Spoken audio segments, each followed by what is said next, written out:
बत्तख का तालाब। तो छोटी ब्रिजेट ने अपने दाहिने हाथ पर बच्चे को और बाएं हाथ में एक जग लिया और दूध लाने के लिए खेत में चली गई। रास्ते में वह खेत के पास बने एक बड़े घर के बगीचे के गेट से गुजरी और उसने बच्ची को एक कहानी सुनाई। पिछली गर्मियों में, उसने कहा, एक छोटी लड़की, जो तुमसे बड़ी थी, क्योंकि वह सिर्फ चलने में सक्षम थी, उस घर में रहने आई थी, वो और उसके पिता और माँ।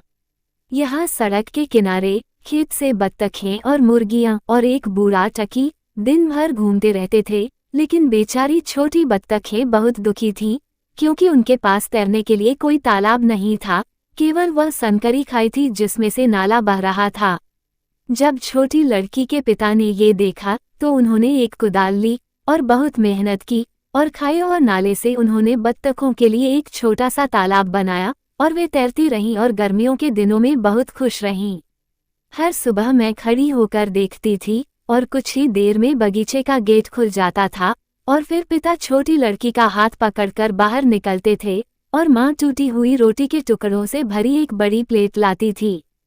छोटी लड़की बत्तखों को रोटी फेंको और वे उसके पीछे दौड़े और उसे जल्दी से खा गए, जबकि वह खुशी से हंस रही थी और पिता और माँ भी उतनी ही खुशी से हंसे।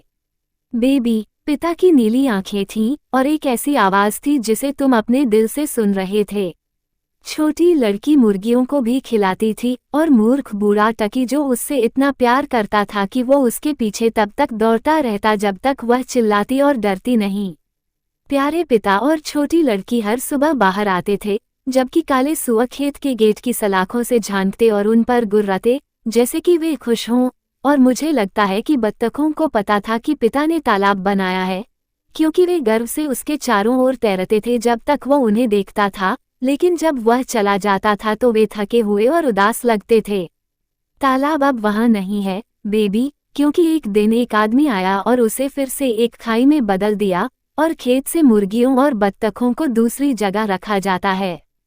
छोटी बच्ची अपने घर में बहुत दूर है, जिसे पिता ने उसके लिए बनाया था, और प्यारे पिता भी अपने घर में उन लोगों के दिलों में रहते हैं जिन्हें वे प्यार करते थे।